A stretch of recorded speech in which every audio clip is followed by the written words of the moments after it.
ঘটনার শুরু ১৯৭৯ সালে জাপানের আমামি ওশিমা দ্বীপে। দ্বীপ জুড়ে তখন আতঙ্কের কারণ ছিল হাবু নামে এক ধরনের বিষধর পিট ভাইপার সাপ। ১৯৬৭ থেকে ১৯৭৬ সাল পর্যন্ত আমামি দ্বীপপুঞ্জে হাবুর কামড়ে ২৬৭৩ জন আক্রান্ত হওয়ার ঘটনা নথিবদ্ধ হয়। সাপের উপদ্রব কমাতে মরিয়া হয়ে ওঠে কর্তৃপক্ষ, আর তখনই নেওয়া হলো এক অদ্ভুত সিদ্ধান্ত: সাপ মারতে আনা হবে বেজি। আর সেই বেজির ইতিহাসের সঙ্গে জড়িয়ে আছে বাংলাদেশও। ১৯১০ সালে ব্রিটিশ ভারতবর্ষের বাংলাদেশ অঞ্চল থেকে ছোট ভারতীয় বেজি ওকিনাওয়া দ্বীপে নেওয়া হয়েছিল। কয়েক দশক পর ১৯৭৯ সালে ওকিনাওয়া থেকে প্রায় ৩০টি বেজি আনা হয় আমামি ওশিমায়, কিন্তু প্রকৃতি জাপানিদের পরিকল্পনা অনুযায়ী চলেনি। হাবু সাপ মূলত নিশাচর, আর বেজি দিনের বেলায় বেশি সক্রিয়, ফলে সাপ মারার জন্য আনা শিকারীর সঙ্গে শিকারের দেখাই হতো খুব কম। বরং দিনের বেলায় বেজির সামনে সহজ শিকার হয়ে উঠল দ্বীপের বিরল স্থানীয় প্রাণীরা। এর মধ্যে ছিল পৃথিবীর আর কোথাও না পাওয়া আমামি খরগোশ সহ বহু প্রাণী। তারপর শুরু হলো বিপদ আরো বড় হওয়ার গল্প। আমামি ওশিমায় বেজির খাবারের কোনো অভাব ছিল না, বড় কোনো প্রাকৃতিক শিকারীও ছিল না। ফলে মাত্র ৩০টি বেজি ধীরে ধীরে পরিণত হলো বিশাল এক বেজি গোষ্ঠীতে। ২০০০ সালের দিকে বেজির সংখ্যা পৌঁছে যায় আনুমানিক ১০,০০০-এ। অর্থাৎ সাপ মারতে গিয়ে জাপান নিজেরাই তৈরি করলো এক নতুন শিকারী সমস্যা।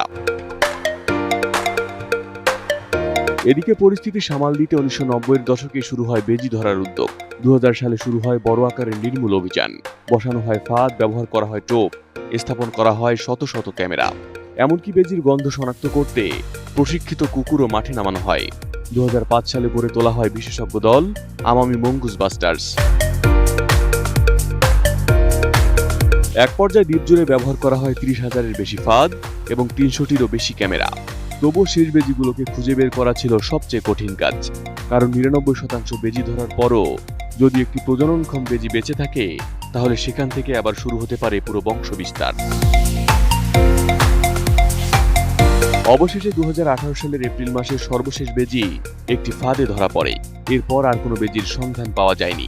কিন্তু জাপান তখনই ঘোষণা দেয়নি যে দ্বীপটি বেজি মুক্ত, কারণ একটি বিশাল এলাকায় কোনো প্রাণীকে পুরোপুরি নির্মূল করা হয়েছে এটা প্রমাণ করা যতটা কঠিন, ঘোষণা করা তার চেয়েও কঠিন। অবশেষে ২০২৪ সালের ৩ সেপ্টেম্বর জাপানের পরিবেশ মন্ত্রণালয় ঘোষণা করে আমামি ওশিমা থেকে বেজি নির্মূল করা সম্ভব হয়েছে। একটি ভুল সিদ্ধান্তের সমাপ্তি ঘটাতে সময় লেগেছে প্রায় ৪৫ বছর।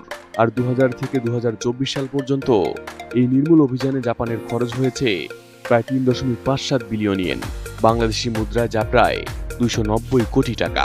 অর্থাৎ একটি বিষধর সাপের ভয় থেকে শুরু হওয়া সিদ্ধান্ত শেষ পর্যন্ত জাপানকে লড়তে হয়েছে এমন এক প্রাণীর বিরুদ্ধে যাকে তারা নিজেরাই দ্বীপে এনেছিল।